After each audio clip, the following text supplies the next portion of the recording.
Let's get this party started, shall we, ladies? Right on.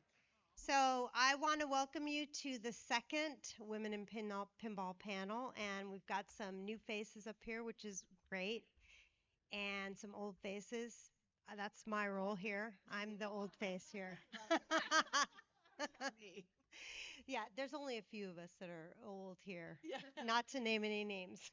Thanks, Kristin. So I want to just get started by having these ladies introduce themselves and just share something quickly about themselves, what their current role is, and yeah, let's start there.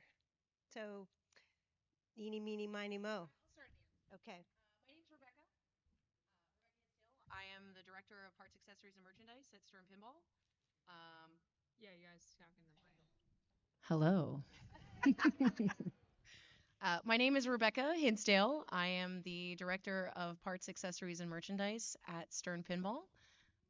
I've been there almost 4 years now, I believe. And I started, actually, this show is ultimately what really got me hooked on pinball. I've been coming to Expo for years and years, and I never thought when I was playing at 4 in the morning at the West End that I would be working in pinball.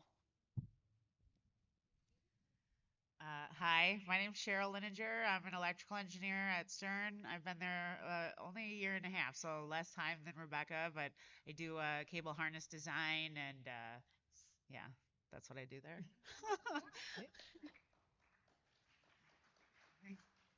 Thanks, you guys. Hello, I'm Melissa Marquette with CoinTaker. My husband and I own CoinTaker. I'm more of the figure face of CoinTaker and do more of the business part of it, where he's background technical. So we've been doing this for almost 20 years now. Woo. Hi, I'm Elizabeth Gieske. I'm a software developer at Stern. I do rules design and things like for JAWS and D&D, and more to come.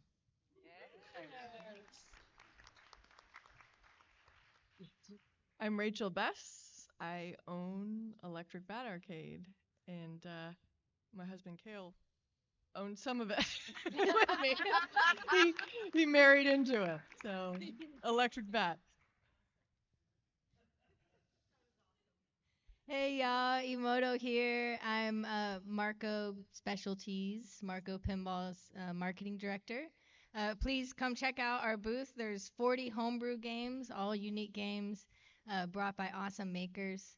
So come check them out and get inspired by them. They're pretty great stuff. But I've been working with Marco for about 6 years now. So clearly, I'm in some fantastic company with these ladies here. My name is Kristin, as I was introduced, and I own Mezel Mods, accessories company, and I've been in the business for 12 years now. I keep pinching myself every day, going, "Is this really what I'm doing?" So, yeah. So I'm really thrilled to have you guys here. So, my first. So, sorry, I didn't mean to pound on the microphone. It was one of the rules, but I, didn't follow the rules very well. So, my first question for you guys is pinball isn't exactly known as a, women dominated or women dominated space. So, what drew you in and what keeps you in the industry? So, we'll do this in the fashion of just, jump in. Who wants to jump in first on this one? I got into pinball because I like pinball, and I'm still in pinball because I still like pinball. Yeah. I find also that, like at Electric Bat,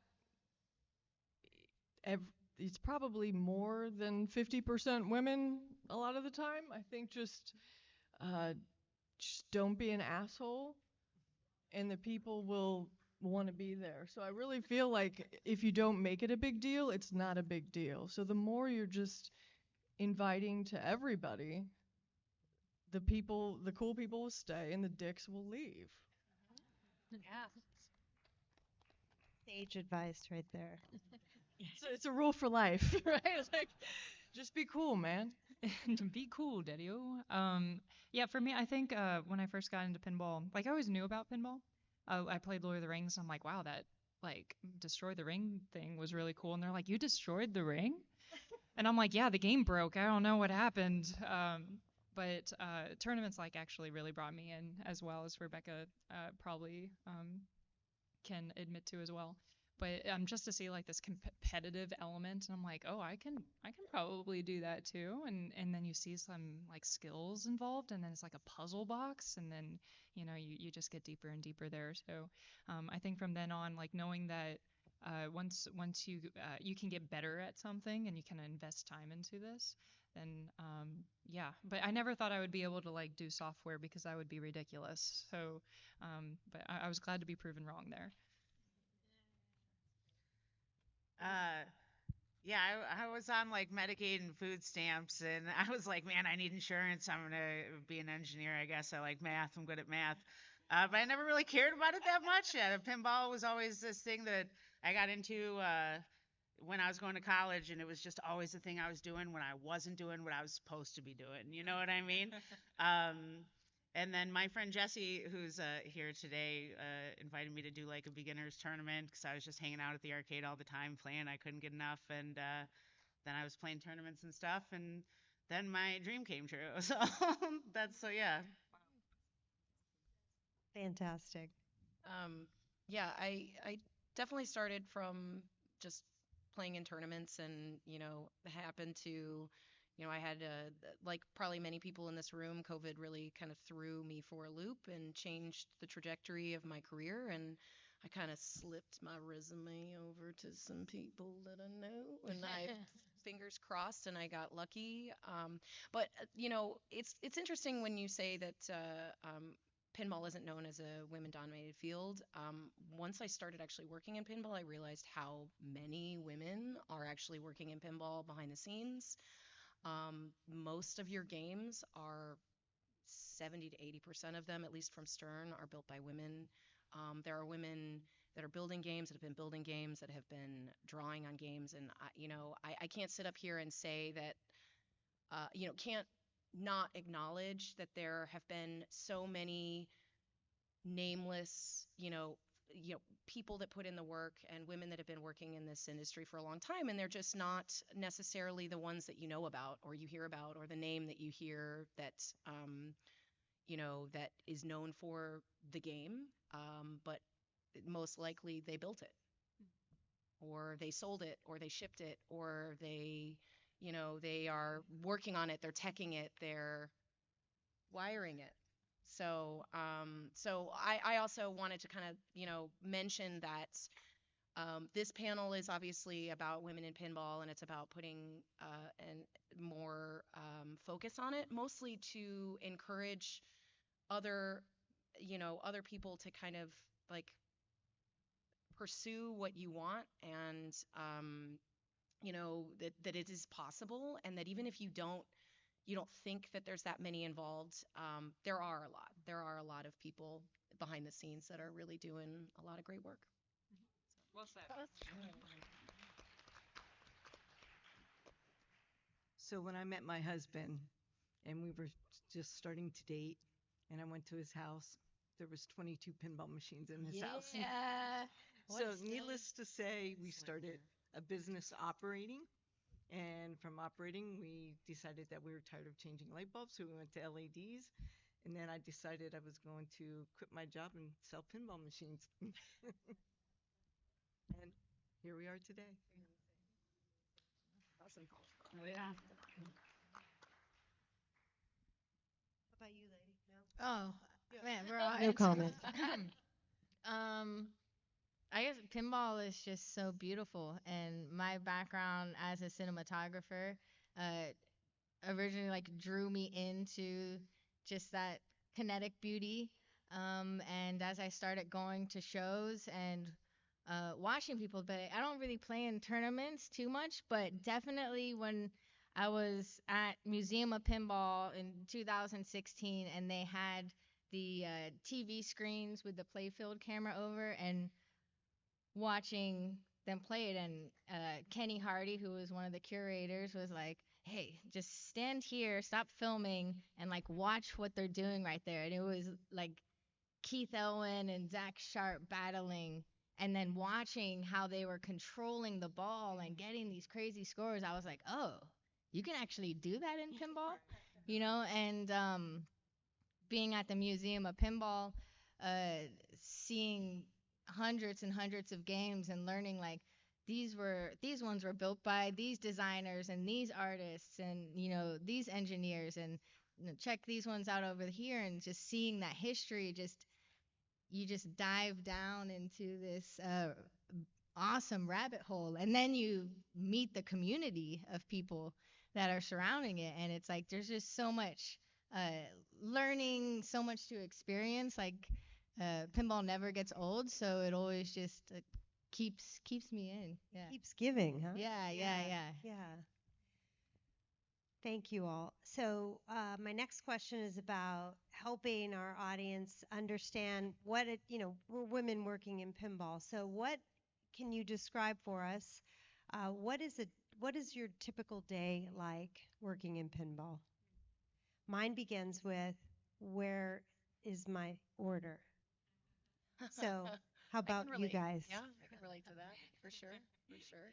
I'm gonna skip that one. You can buy Melissa a drink later and she'll answer that question.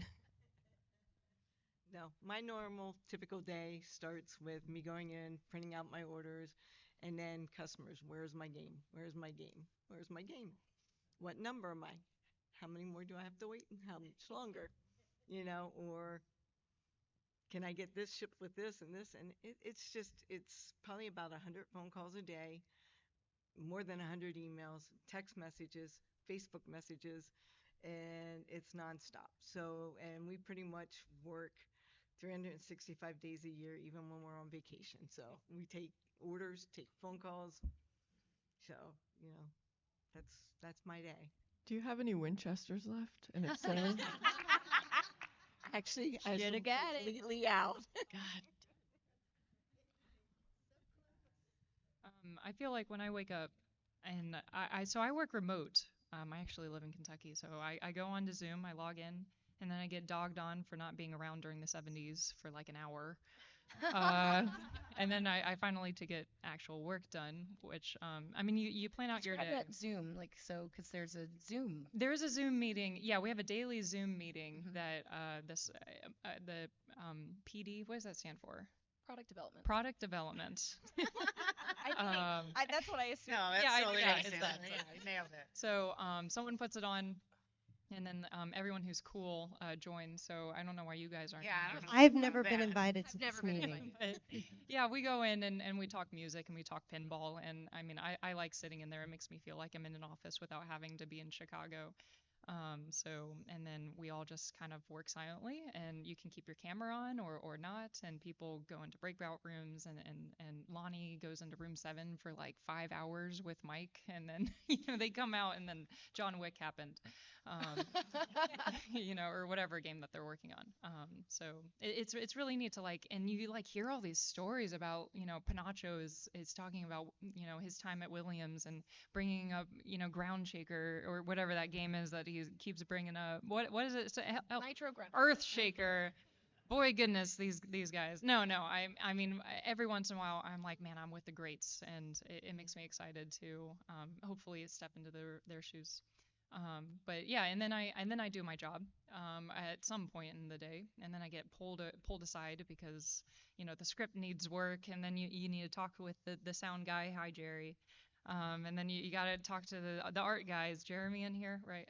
So it takes a team, and then at some point I can actually like get some code written, and then you have to play it, and then you realize that none of it worked, and you have to go back and write it again, and then test it again, and then you realize it works, but it's not fun, so you got to go back and work on it again.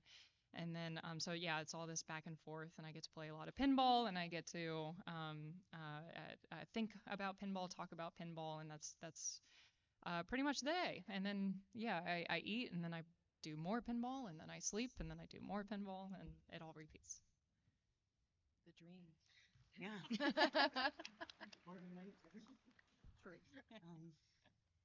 So running an arcade is really as fun as you think it is. So we wake up every morning smiling and excited to go to work. We show up, something may have caught on fire, something is jammed, there's weird shit that we don't know what it is stuck to something over here. There's mysterious little baggies somewhere around the arcade. Um, but every day is a different adventure. You show up, you don't know what you're gonna find there, and you fix a bunch of games. Sometimes it's easy and fun, and sometimes it is hard and fun. There's a lot of just getting really your hands dirty and hanging out with a fantastic pinball community. So for us, it really is about that community, and that's what makes it fun. But everything that we do is, I mean, it's just really Kale and I doing 90%, 95% of the work there. So everything you can think of, from janitor to board work, is what we do all day long. And it's, it can be a 15-hour day, 7 days a week, but that's what we signed up for, and it really is like the best job in the world. And you guys are doing some social media stuff too. So Oh, all the things podcasting, associated with that. Oh yeah, we do right? podcast, a lot of podcasting, a lot of well, we have the largest single location pinball league in the world. So we have 120 people come out every Tuesday night, and everybody gets along, and it's awesome. Um, yeah, we do a lot. Kale is social media man, so if you see Electric Bat social media stuff, that's all him. He deserves some major kudos for that. Yay, Kale. Yes, we do a lot. Everything you can imagine that has to do with an arcade. Some of it's paperwork, and that's not fun, but the rest of it is fun. Anybody else want to chime in on their Yeah, sure, I'll go next. day? So Gieske works remote, and then we've got a lady, Raina, that also does cable design with the electrical team, and she's full-time remote. So I'm like the only lady in the lab every day. So I get there and I go in the lab, and it's either like stand around while people build things, and then once they're built, it's like, Cheryl, why isn't this wired yet? Like, why couldn't you do that instantly? You know what I mean? So it's a lot of wiring, and then I do like all the diagnostics testing on all the whitewoods.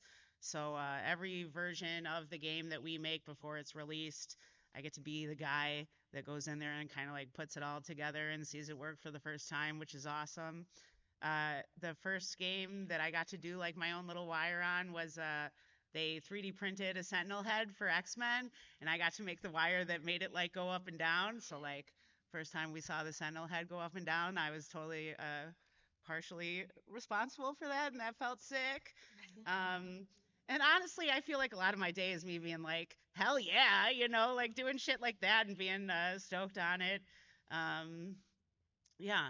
And then, a lot of the cable design is like CAD work and stuff, or it's like, oh shit, we didn't make this long enough, or, we did this way and we got to change it. So a lot of my job is kind of just catching those things as we go through that design process and letting people know before it goes to production and they make like, a ton of them. Which is my job, if that. Yeah, and then I'm like, sorry, no, I don't think I haven't messed up too bad yet. No. So, all right, that's good, right? That's good. Cool. That's most of it. Yeah.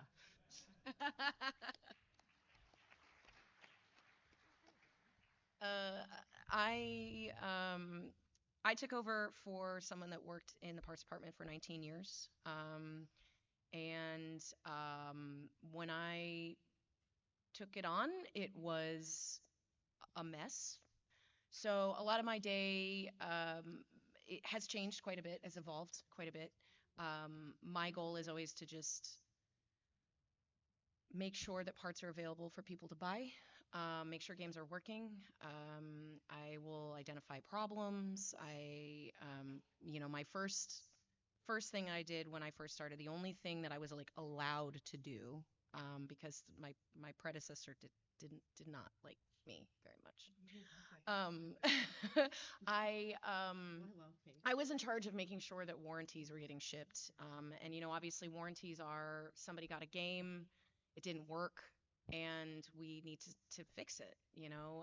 And those to me are more important than anything. To make sure that the games are working, to make sure that the investment of the community is, you're not going to spend, thousands of dollars on something and have it not work right.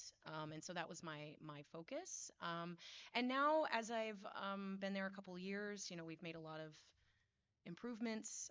But really, the things that make me happy to go to work is the people that I work with. I love solving problems. I love solving someone's problem. When someone calls me and they're like, I have been trying to fix this thing forever. This part has been out of stock, and I find out why. And sometimes it's something silly like the part number was wrong in the manual and they were ordering the wrong thing over and over and over again and not getting what they needed. Or the assembly was built incorrectly and the stock that we had was the wrong bracket.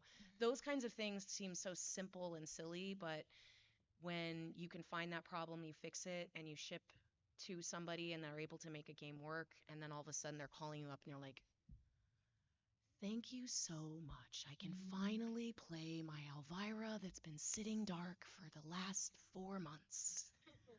And that's really what I live for. And again, the people, it's really about the people. I'm not going to sit up here and tell you that it's not a job and that it's not hard and that there's not times where I'm just like, I get the Sunday scaries where I have to okay, I gotta go to work on Monday and I'm gonna have to deal with this thing that happened and we shipped these things and it was wrong and I have to deal with that. But ultimately, the people that are there, I've never met more dedicated, more people that are so passionate about what they do than since I've started working in pinball. And there's a lot of personalities and there's a lot of things you gotta work around, and there's a lot of people. I'm sure Melissa and I, we're very similar in that, you get people that are upset about things, and usually I'm able to get on the phone and just, when you can find a common ground and talk about what they like or focus, find the problem, let them tell you their problem, find a solution, and then remind them of why they love pinball so much.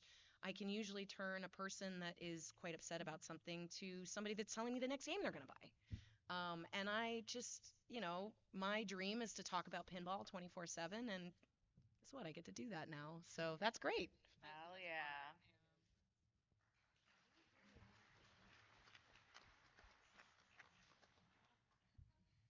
I will say you are a total rock star instead for you helping us at Marco and stuff too. Oh, thank You know, with all the parts. Like I enjoy working with you a lot. Like you saved us a lot. Thanks. Yeah. Thank you. Yeah. Thank you very Yeah. much. And you push hard on making things right, which Yeah, I mean, is really important. we're all we're a business of humans. Everything is built by hand. There are hundreds of fingers that are making things and mistakes happen, and it's about finding those and fixing them. Nice. What about you, lady? Oh man.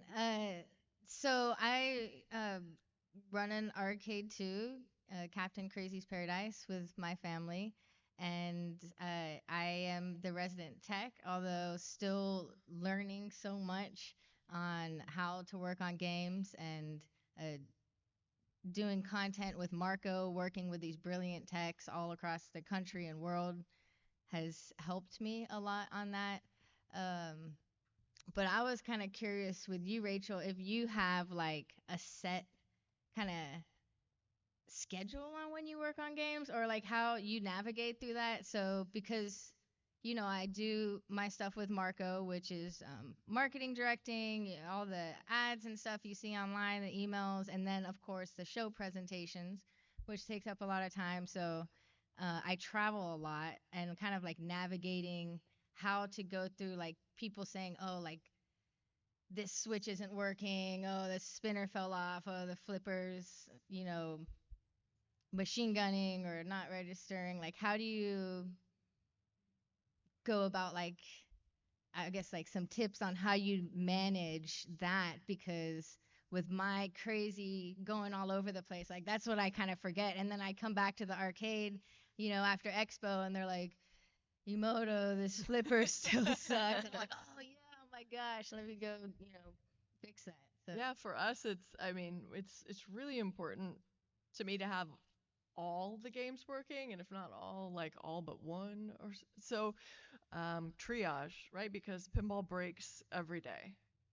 There's just that it's physical, it's mechanical, it's a heavy metal ball hitting 45-year-old plastic.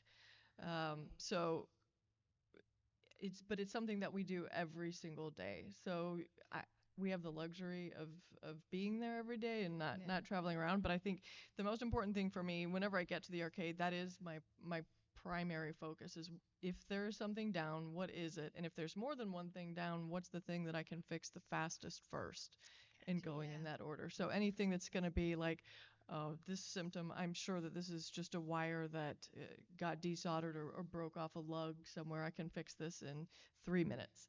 And this other thing is going to be, well, this is a transistor and something else most likely, so that's going to take me forever because WPC just love to put like 900 connectors on their power driver. So I think that's really important, is just to try and work on the simplest stuff first, or the fastest stuff first, get some momentum, and then if you can delegate, that would be even better, right? We've got a new tech in training, and she's awesome, and her name is Patrick Swayze. Yeah. And Cool. she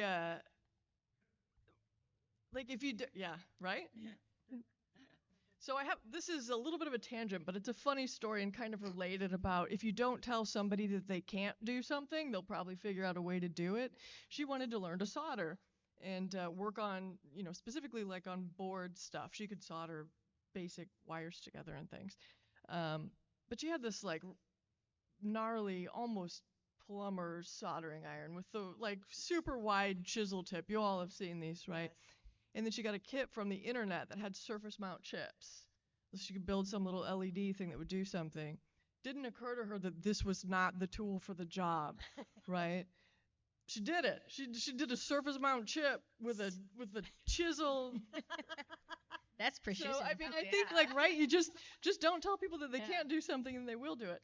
So That's awesome. totally unrelated, but she's grown so fast that now I can say, hey, go figure this out, go do this, and that takes the load off us. So training as many people as you can to do anything from, just the basic changing rubbers, solder a wire, make sure that all of your stuff is tight, always be tightening to prevent stuff from to prevent stuff from breaking. But yes, that is it's an everyday job. Yeah. That's good advice. Yeah, just evolving through it. My dad, getting older, he doesn't have stable hands anymore, so where he could just easily, I don't know why these wires always break off a coil so fast. We switch them. Yeah, and why did they put 3 wires onto one lug? Like, come on, guys. But so now we figured out you just get alligator clips, and he just kind of alligator clips the lug and then the wire, and then when I come back I can just be like boop, boop, boop. But what your tip is actually like that. I'm gonna take that because it is like the chaos of your day. You're working your day job, and then you want to work on your games, and sometimes operating and stuff is a secondary job. And then you have like this long list of things to work on, and you're like, okay, this one is the super important one, and like you said, the most complex. So taking away all the little baby ones that you don't need as much like brain molecules at midnight. I'm gonna have to remember that. You also need a protege. Yeah. You need a Everyone, Patrick Swayze. yeah. Need Don't we Patrick all need a Swayze. Patrick Yeah. Swayze? You do. She's the best. It's ironic because that's like my day, only like not physical, but it's like you think you're gonna do your thing and you're like you got your steps and then the game crashes and you're like never mind all of that, I gotta triage, and you fix the crash, and then you try to reproduce the bug or whatever. Is that flipper not hardwiring wires and lug nuts. But no, it's the same with software as well. With trying to, there's bugs, there's crashes, and then there's unintended features. And then those are the ones that they're fine. They're fine. Those are at the bottom of the list. Yeah, I guess I wake up every day thinking about pinball and go to sleep every day thinking about pinball and dream it too. What's the next thing that we're going to do, That's awesome. to promote it, to fix it, to help keep it alive. That's awesome. Awesome. All right, let's switch gears a little bit. I want to have you all kind of share what you've noticed around how women are represented, how women have representation, how that has changed over the years in the community, in the industry, however you want to frame that. So how have you seen, what changes have you seen in how women are represented? I think they just did a 30-minute panel right before us about that, right? We go from nipples and panty lines to people that are up here doing shit.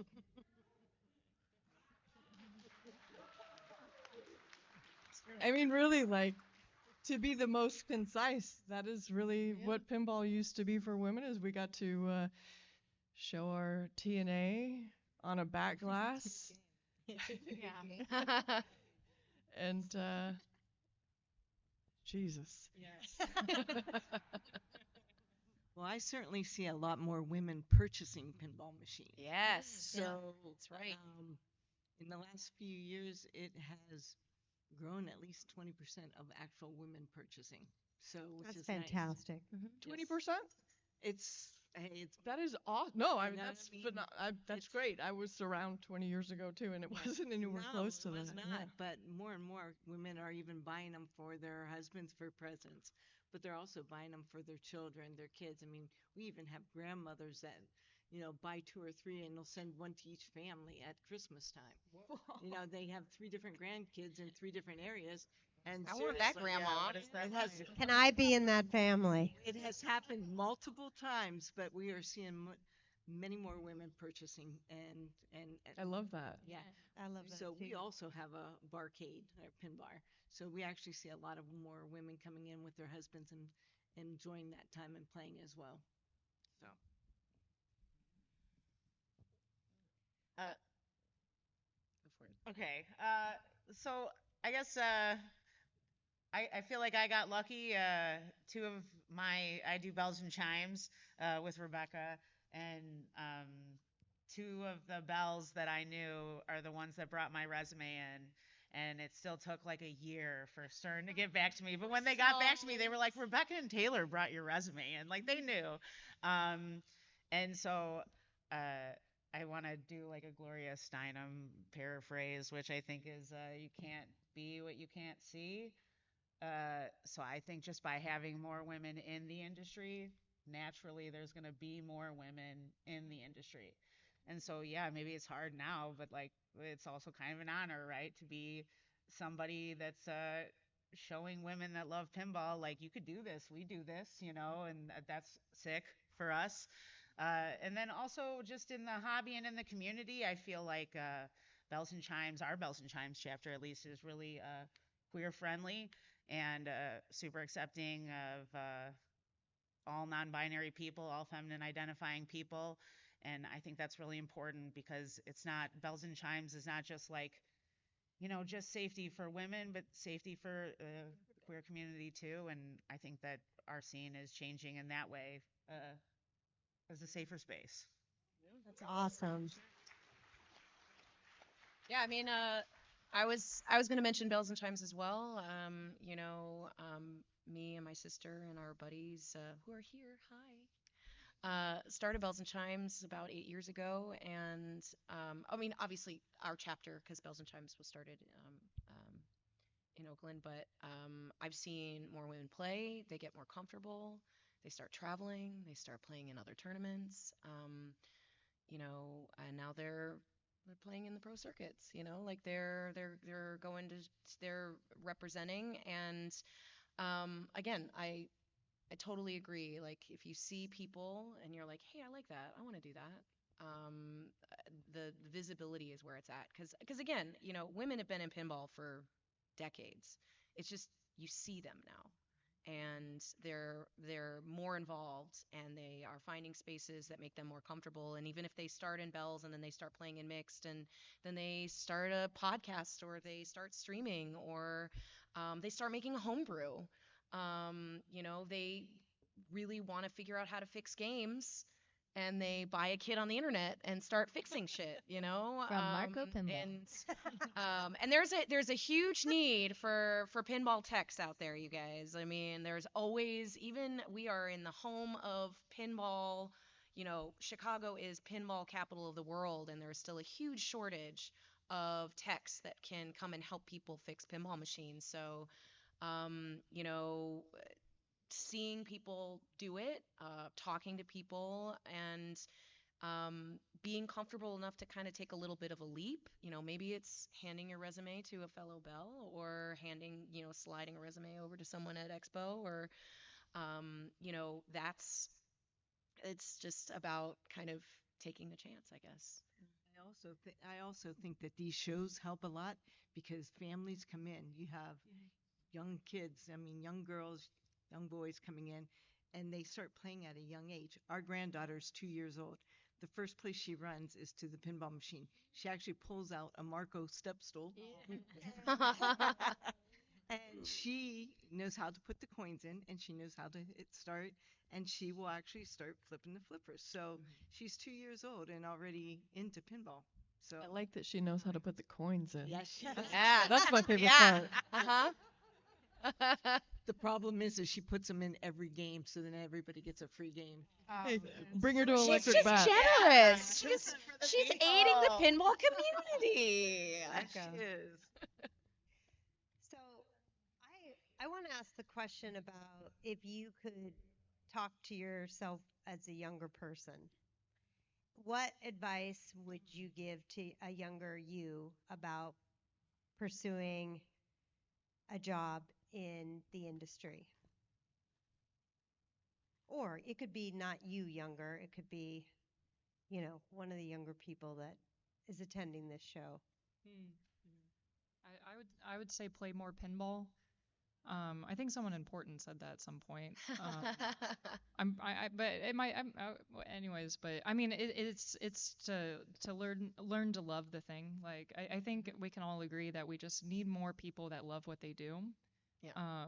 And so I think it starts there. I didn't know. I mean, I knew about Space Cadet Pinball, which is like the best pinball machine game ever made.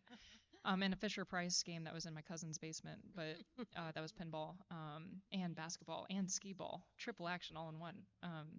But it is learning to love the thing that you do, because oftentimes it's not glamorous. A lot of times it's just like, banging your head against the thing. So if you don't have something to fall back on that you love, you're not going to enjoy anything. And then you're always going to think that there's, the grass is greener on the other side. So, to my younger self, I would say, play more pinball and learn to love, whatever that thing it is. Find it, love it, then make it your job. Yeah. Yeah, find the joy. I would probably tell my younger self that that you have to fight through the imposter syndrome. You have to fight through this Dude, feeling. how though? Like, Yeah, I I know. like- It's hard. It's super hard. really It's super hard, but you just have to fight through the imposter syndrome. You have to be comfortable being the only person that looks like you in a room, because that might happen. And yeah, I mean, I definitely think that, I knew somebody when I was younger, and they were like super into cars. And I was like, well, you should be a mechanic, or you should, we lived near Michigan, like you could design cars. I'm like, well, I don't want to not love it anymore, because I don't want it to be my job. Yeah. And again, my job is hard. I'm not going to say that every single day is just like, oh, sunshine and roses. It's still a job. But I am better at it because I love it and I care so much about it, and that will get you through. I would so much rather have a much more fulfilling and hard job than just mindlessly doing something that I don't care anything about. And I fight with imposter syndrome every single day, you know? And so, and how do I do it? I just remind myself that I'm good at my work. And if I'm not good at it, I can learn. And I'm capable of learning, and I'm surrounded by people that have been doing this a lot longer than me, and I can learn from the people around me and have respect for the people that have come before me. You know, guide the people that are newer that may not know things. You know, that the worst thing that happens when you come into a new job, you know, so many of us, like, I think it's a pretty common occurrence where you feel like, oh God, I can't believe I asked that question. I'm so stupid. Oh my God, I'm so embarrassed. I definitely try and make a new person feel welcome, make them, you know, don't make them feel silly if they ask a question, and, you know, encourage learning. You know, when you make a mistake, you learn something new. And yeah, and just always every single day is I'm gonna do something new today, or I'm gonna learn something new. I'm gonna solve a problem. I'm gonna and then I can go in the break room and shoot the shit about pinball for a little while, which is If great. it were the 70s, you'd be able to smoke a cigarette Yeah. too, but that's over. I'm so glad you brought up imposter syndrome because I don't know if that's a trait that you feel like you're the only one that feels that. Yeah. And I feel like women feel that more. Yeah. And maybe it's That's just because like, everybody's telling us that we don't know what the fuck we're doing all the time. yeah, and then we start believing it. No, but I mean, it is like what's helped me with imposter syndrome, and I suffer greatly from it. It's that you have to trust the people that placed you there because, you know, I don't really trust myself, but I'm like, I look around me and I'm like, I trust those Yeah. people, right? And if they think I can do it, then, you know, sure, I can do Yeah. it, right? Absolutely. So, For sure. I feel if it's like advice for myself, I feel like I'd go back and tell myself to calm down because I'm like doing what I'm supposed to be doing. It's happening, you know. And I did, you know, I followed my joy and focused on the thing that made me happy, and it worked out. And if it's for other people, I agree with Elizabeth. Like, follow your heart, you know, and do the thing that makes you happy. But also, like, if you don't see people that look like you doing the thing you want to do, say, you know, why aren't there women designers that work here? Why aren't there black people in product development that work here?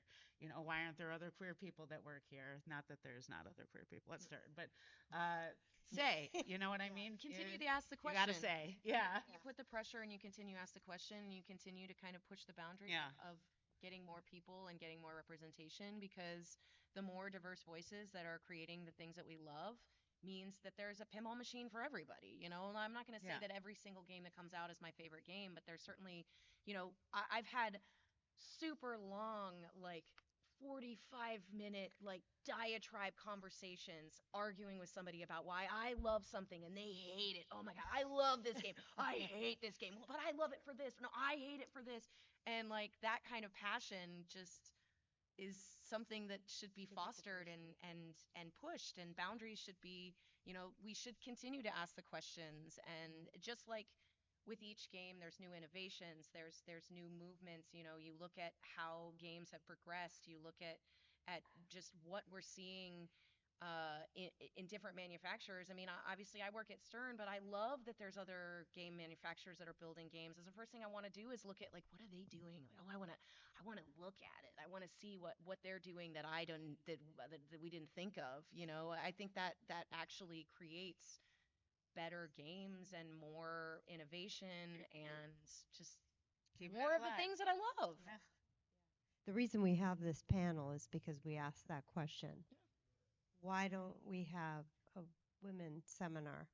I mean, I was We kind of do. joking when I said it, like, well, why aren't there any? And it's like, oops, now we have a seminar, so here we are. So that's a really great point, Cheryl. Well, but actually, honestly, I mean, that's a good point in the fact that if you are not seeing what you want, you have to have the people, the trailblazers that are willing to do it. So, like, if you're in a community and you're not seeing, you don't have a women's league, you have to start one. Yeah. If you're not seeing the kind of community that you're looking for, you have to do the work to make it or to foster that. And it's the same with working in pinball. If you're not seeing what you're looking for, then continue to ask the questions and continue to try and be like, well, I guess I'm gonna have to do it then, and it's because of people that are making those choices and are taking on that work that things continue to change. Anyone else want to tell their younger self something? would- Oh, I yeah. would tell the younger anybody, or Yeah, just I want to tell the younger anybody. or adult anybody. Like you should always be doing the thing you want to do, right? Like if you're 60 years old and doing something that you hate doing, you are screwing up right now. Stop what you're doing, quit your job, do something that you like. You're only alive for a very short amount of time. It's way better to be poor and happy than less poor and miserable. And chances are, if you're doing the thing that makes you happy, you're going to love doing it and you're going to do such a fantastic job with it. You're not going to be poor. Yeah. And just building on that, like, work hard, learn, keep on learning, never think that you've learned enough. There's always more to learn. Meet people and, grow with that. And practice critical thinking skills and problem solving, because that gets you forward life. And be humble. Yeah. I got that. Yeah. Got that down. So we only have a couple more minutes left. So I want to, can we allow the audience to ask questions? Is that a thing? Kristin, we do what we want. You can. Oh, okay, right. We're going to have you guys ask questions now. So let's hear them. Run, Dave. You got this. Hello. Who has the most amount of experience in the industry so far? Doing what? Probably Melissa. I mean, Melissa's Being alive. Yeah. Sorry, I was here, but I forgot. My main question is, how have you seen women being treated or like change within the last 10 years, 20 years, however long you've been in the industry, and has it been like positive? About 20 years. And yes, I was going to make that point earlier. It really helps now that the men that are in pinball are more welcoming to the women that are coming into it. I know my husband personally takes time at our pin bar to show women different shots. Like he'll take them on a tour to show them all the different games, the old EMs and some of the other stuff.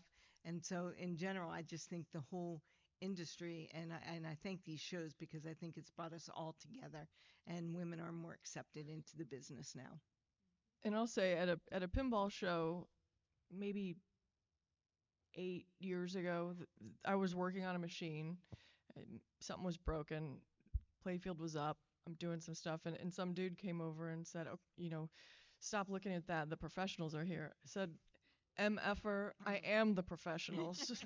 Yeah. And I don't have to say that anymore. So, that's. I think it's come along a very long way, and just people not doubting us. I think just that alone, just coming into the arcade and seeing me working on somebody, even if it's somebody who has no idea who I am, what I'm doing, they don't question it, right? Like, here's this girl and her face is covered in shit and she's soldering a bunch of things. Good. I mean, there's not like, oh my God, I can't believe that you can do that. You need help. Yeah. I have one for Rebecca. In your job, I can picture that a great achievement for you is when you get to be the one who notices a pattern that you're shipping way too many of a particular part, and that means that there was a design flaw. Yep. Have you had that victory? And the rest of you think, is there something equivalent in your job where you can be the hero? Absolutely. I mean, it's not necessarily a daily occurrence, but 100%. I mean, I work very closely with the tech support team. They teach me things all the time about the games. Obviously, there's a constant, from the beginning of when the game rolls off the line. There are patterns that are recognized. issues with a certain game, if there's something going on, or if somebody calls and is like, hey, this thing is happening that's not supposed to happen. And those are the little victories that really feel great, when you can identify a problem, like that. I have experienced that many times. And yeah, it does feel really good. Hmm. It does feel good. It does feel like a little victory to, oh, that's the wrong connector, and they forgot to change the ACN, so we gotta fix that and get it Sorry. fixed and get it shipped. And then you ship out all the repair kits to Yeah. the dealers and say, send these out to you. Yes, yes, that's what happens. But I mean, I actually I got a call from somebody, and they were complaining about, like, oh, I just bought this LE, and it's the code is only at like point 0.8 something, and where I'm like beta testing for you, and I was like, well, isn't it awesome that we can listen to the community, and we can make adjustments to a game, and we can fix bugs, and we can, you know, constantly improve and create this system where we're creating achievements to make your game constantly a challenge, instead of it being locked in a specific time and a place forever, and you walk up to a 90s game that doesn't have a wizard mode, and you're like, well, I'll just never get that ever again. And so it's just a different perspective of thinking about how pinball has changed, and what That's a good point on the code releasing a little bit uncooked. But I think that is like a special thing that I personally love as well. On like my greatest like heroic event is when someone on Pinside says, "Wouldn't it be cool if this?" And I was like, "Yes, it would, and I can make that happen." Do that for you. Night swim is dark, baby. Let's do it. I can be that person. It's so great. And I get emails coming in of like, I got this weird bug or whatever. And I'm like, this game came out 3 years ago and no one else has had that happen. And it's 3 o'clock in the morning and I'm going to look into it for you, Yeah. And I'm like, wow, you know what? That was a bug and I'm going to fix this. And being able to make little differences make a big impact in people. And that's so cool. And I would never have that experience anywhere else. So thank you for putting up with our slow updates, but I'm really glad they're there. Yeah. I I mean, actually, both of you have like demonstrated in those examples of how it really is about the one person and working with the one person and solving the one person's problem that brings a lot of joy and like success. And even if it turns into a great, pattern and it's like, yeah, look at this giant problem, it's like helping the one guy or gal that needs the help at that moment. It's like you've transformed the experience for them and for yourself, because it's like, yeah, Yeah. right on, man. High five to the two of us for yeah. finding this. So, can we have more questions? Is that allowed? Oh, We're pretty much at the time. we could do one more. Oh, come up after. These ladies are awesome, okay? Hi, all. Nice to see you again. Oh, I was wondering how some of you, or if any of you, have ways to deal with burnout, because as you all mentioned, like, this is our job, this is what we do every single day, and if there's something that helps you kind of step back or step away to help you with that burnout feeling, if you experience it. Play pinball. A shot of vodka in my soda. I try and set boundaries for myself. Kind of similar to what Imoto was talking about earlier. You're going to come in and you're going to have 45 different problems, and you're like, it can be extremely overwhelming to be like, how am I going to do this? But it's like when you're moving and you have all your stuff in boxes and you're in your new place and you're just surrounded by boxes. You just focus on one little corner. You do that little corner, and then the second you're looking at these overwhelming things, you're like, but I did that corner. I was able to do that. I can do one thing. I can do two things. And yeah, play pinball. That's absolutely the thing.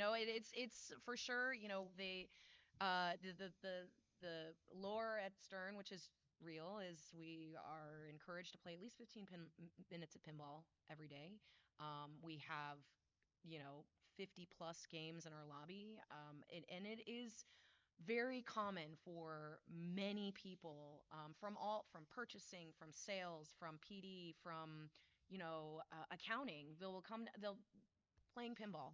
They'll take a step and they'll say, you know what, I'm gonna remind myself that this hard thing is worth it because this is fun and I like doing this and I care about this and I want it to continue to grow. And so take a breath. Don't drink vodka in your coffee at work, but maybe when you get home, you know. When I feel burnt out, I start telling people no, and you could do that too. Yeah. Right? That's very important. Yeah. No. Yeah. Don't forget. No, thank Don't you. forget. I would just say that, like, I could be cleaning porta potties or cutting up chicken parts. Like, this is really the best shit in the world. Like, we are so lucky to be in this industry doing fun things every day. Like, I think just like stepping back and putting that into perspective, like what we get to do, and just where we are. It's so call these people. Every industry has burnout, so I'd Right. rather burn out and doing something Yeah. I love than again burning out because I'm entering spreadsheets for some crap I don't care about. My back hurts from mopping up all this diarrhea. Like, this is just so much better than any of that. Like, we're so fortunate. Yeah. So Yeah. do what So you love, man. on that note, I hope you'll help me thank these, first of all, really smart, kick-ass women. Thank you. It's my honor to be here with you.